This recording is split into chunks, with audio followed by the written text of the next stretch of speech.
What's up, YouTube? It's your main man, AB the Hero, back again with another video. And in today's video, we're talking about my main man, LaMelo Ball, deciding to participate in this year's draft combine. We're gonna talk about the ins and outs and ins, and I'm gonna tell y'all what I think is gonna happen with that whole situation.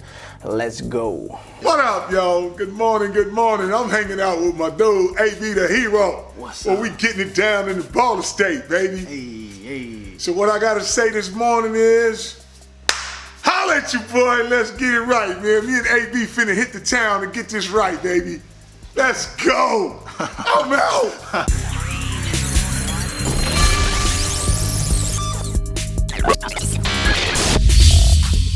So now if you follow my channel and the narratives that I talk about when it comes to LaMelo Ball, one of the things that I'm always giving him credit for, and the thing that I hope that whatever management team, whatever shoe company, sponsors, all of them, that they allow him to keep, is the mystique that is LaMelo Ball.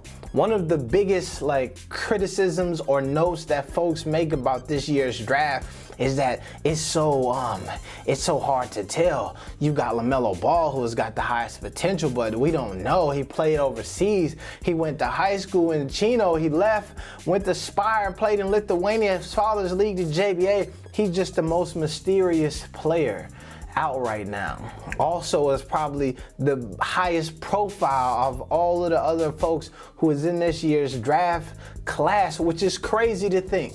The highest profile player is the most mysterious player.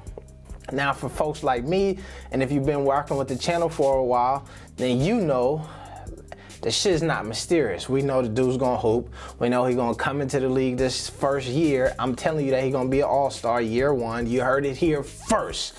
And so we know that already, right? We know. We watched at the JBA. We watched the dog be a dog. We watched him grow in Lithuania. We watched him grow in the USA Tour.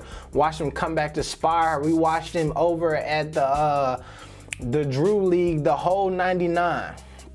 And so it baffles me when I hear folks say that we don't know. He could be it's an enigma. However, from my position and knowing the folks from behind the scenes, I understand how calculated that is. Understand that that's what folks is supposed to be thinking.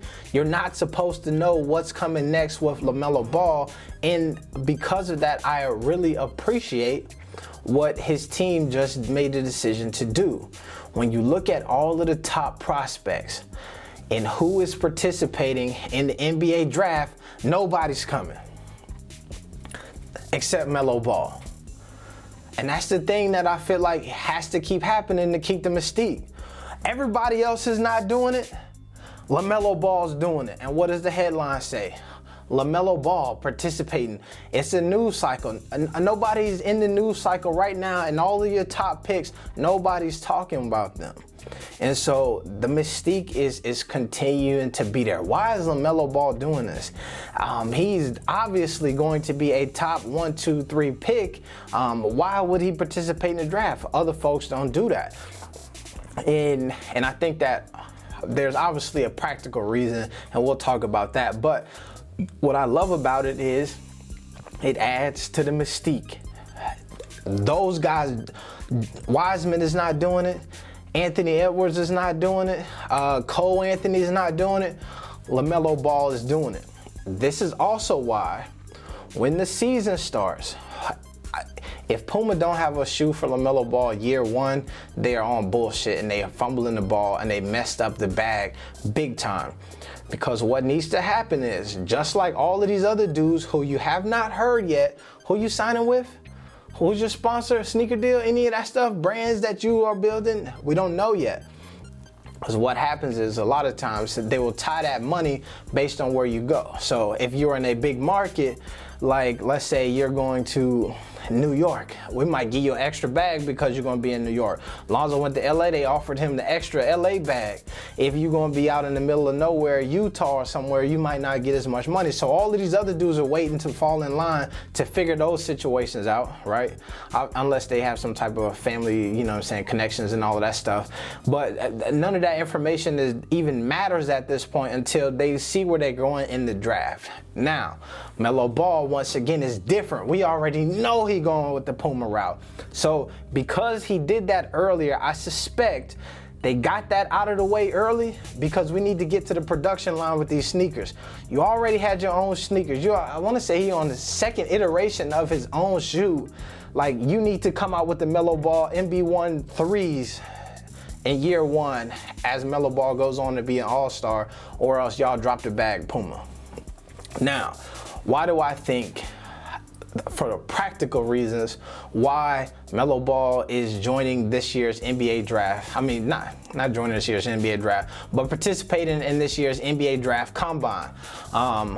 One, he is the enigma, right? I think that he has taken enough of a non-traditional route that you would be a fool to think that these scouts didn't go overseas and watch him play. ESPN sent Jeff Goodman to Lithuania to just stay there while he was there. So they care. They have talked to him. They know what's going on. But it's crazy to think that was damn near almost 3 years ago. So we know that he's grown. You'd be crazy to think that they did not send them scouts over to Australia to watch him play. They did do that. I've seen a report the Wizards sent folks over there, the Bulls, the Knicks. All of these people have been in contact with him. However, a lot of things have changed in the LaMelo Ball camp since the pandemic happened. So one of the biggest hooplas and questions around him is LeVar Ball. What does that relationship look like? I want to talk. We will need to see what we're getting with LaMelo. We're getting LaMelo, but are we getting the entire family? Those questions need to be worked out. I think that the system and the way that it works would behoove a lot of these folks to think that you should wait until the draft to have these conversations and he'll be separate from all these other folks, even though I believe a lot of this stuff will be happening virtually.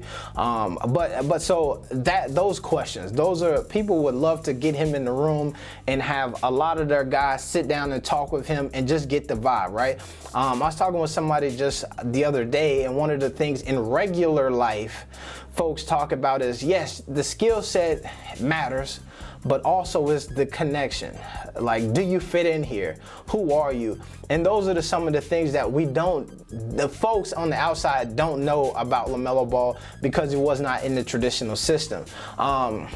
In a traditional system per se, but for example, Ja Morant attended the combine, but he did not participate. And part of what he needed to do was sit down and talk with these dudes, because folks act like Australia was too far for these scouts to go. Murray State? There's no point in you going to Murray State unless you are expecting to be a top 2-3 pick in the draft, and so most scouts and most teams not going to catch a Murray State game. You know what I'm saying? The same way most of these dudes not going all over across the water to see a LaMelo Ball. However, the difference between LaMelo Ball and why so many people did it is because they were projecting him to go from 1 through the 2nd round damn near. So all of us got a shot, and maybe we got a shot at picking a diamond in the rough because we understand that this kid may be getting unfair or blackball treatment because of his whole family dynamics and the popularity and the mystique and the all of the stuff that he brings. So that's why a lot of folks would go do that. But the Ja Morant Murray State thing, like, it was kind of solidified him coming into his last year at Murray State. He was going to be a top prospect, and folks not going to Murray State. And it's like, yo, we'll just catch you on the other end, either at the tournament or, you know what I'm saying, during the draft combine. So I think that's one of the big reasons why we're going to see LaMelo Ball participate in this year's draft combine, is that he just needs to ask some questions. I hope that part of the decision was, let's keep the mystique. They're not going, Melo's going. I think that I would expect to not see him participate in anything. I wouldn't be surprised if the only thing he did was meet with teams and talk and shake hands and get to know folks on a personal level, right? I would be more surprised if he played 5-on-5, if he did any of the drills. I think that if he is growing and as tall as he's supposed to be, him getting on the scale and showing, because LaMelo Ball looking thick right now, and the boy look like a free safety damn near. If he can get on the scale and say, yo, I'm 6'8", 220 pounds, 215 pounds, I'm coming in here ready to wreck shop, I feel like just doing that is going to boost the stock up a ton.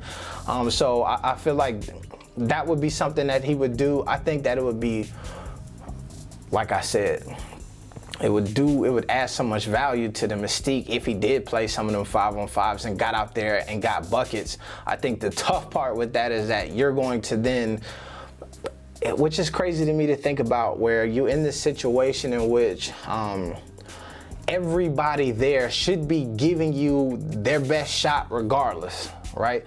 But it's crazy to think about how much everyone is going to intentionally feel like they need to elevate their game because they got LaMelo Ball on the other side, right? Hopefully the guys on his team feel like they need to elevate their game because they know he's gonna get the drop some dimes off and they're gonna get some buckets that way. But so it's just crazy to me to think that the shot that he's going to get from everybody is going to be so crazy just because it's him. Also in the same way where we've seen Lonzo in his first season get all of these, the best shot from Patrick Beverly, the best shot from all these guys, because they were so like upset at LeVar, and that was blowing my mind. How, why don't you bring that intensity every night? Where was game 1 of Lonzo's career, Pat Beverly, this year in the NBA Finals? Where was it at? It wasn't there. Pat, if you had have brought that level of intensity that you brought on night 1 when you were playing against Lonzo Ball versus this year's Lakers or the Denver Nuggets with Jamal Murray, you damn near would be playing right now, potentially head-to-head with the Lakers, trying to figure out who's going to the championship round. But that's another story, and that's another video. Stick with me. I'm going to do some more commentary on, it just got reported that my man Doc Rivers just got fired. And obviously that's because they were like, yo, bro, the Nuggets just was on. We had a lot of shit going on. We gave you the pass originally. And then they seen how easy it was for the Lakers to dismantle the Denver Nuggets. And they were like, bro, they did that too easy. And we struggled up 3-1 and you couldn't do that too? Bro, you got to go. So we'll get into that in another video. That probably will jump off on a live stream. We'll try to get some friends of the show to jump on here and we'll rap and conversate as well. But it's your main man, AB the Hero. I'm out. Peace.